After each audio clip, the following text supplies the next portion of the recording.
Hello everyone, ఈరోజు మనం మెంతికూర బీరకాయ పప్పు చేసుకుందాం. ముందుగా పప్పుని కొంచెం పసుపు వేసి బాయిల్ చేసుకుందాం. పప్పు ఒక 60% వరకు బాయిల్ అవ్వాలి. ఇందులో పచ్చిమిర్చి వేయడం మర్చిపోయాను. పచ్చిమిర్చి పప్పుతో పాటు వేసేయాలి. పప్పు ఉడికేలోపు అవి కూడా బాయిల్ అయిపోతాయి. చూడండి, పప్పు ఇంకొంచెం ఉడకాలి. చూడండి, పప్పు ఉడికిపోయింది. ఇందులో మనం వెజిటబుల్స్ వేసుకుందాం. ఇప్పుడు ఇందులో బీరకాయలు, ఉల్లిపాయ, టమోటాలు, కట్ చేసిన మెంతికూర అండ్ కారం వేసి బాగా కలుపుకుందాం. చూడండి, అంతా ఈ విధంగా వచ్చింది. ఇప్పుడు దీన్ని మూత పెట్టుకొని ఉడకబెట్టుకుందాం. చూడండి, పప్పు ఉడుకుతుంది, వెజిటబుల్స్ కూడా బాయిల్ అవుతుంది. ఇంకా 5 మినిట్స్ ఉడుకుతుంది.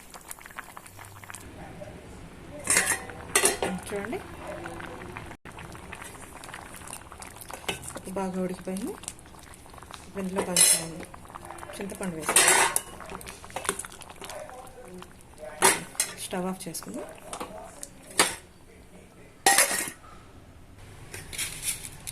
ఇందులో కొంచెం కళ్ళుప్పు వేసుకొని పప్పుతో మెత్తగా మెదుపుకున్నాము. మెత్తగా రుబ్బుకున్నాము. ఈ విధంగా సరిపోతుంది. ఇప్పుడు స్టవ్ వెలిగించేసి బాగా పెట్టుకొని పప్పుకి పప్పు పెట్టుకుందాం. తాలింపు 4-5 టేబుల్ స్పూన్ ఆయిల్ వేసుకుని, ఆయిల్ వడిపోయింది. ఇందులో ఎండుమిర్చి,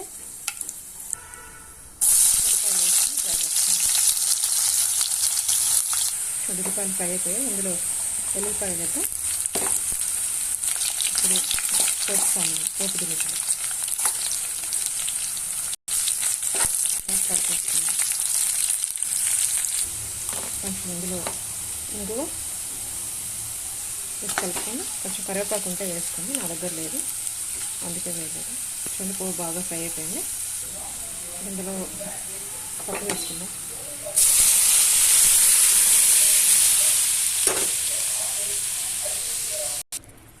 చూడండి, ఎంతో టేస్టీ బీరకాయ పప్పు రెడీ అయిపోయింది.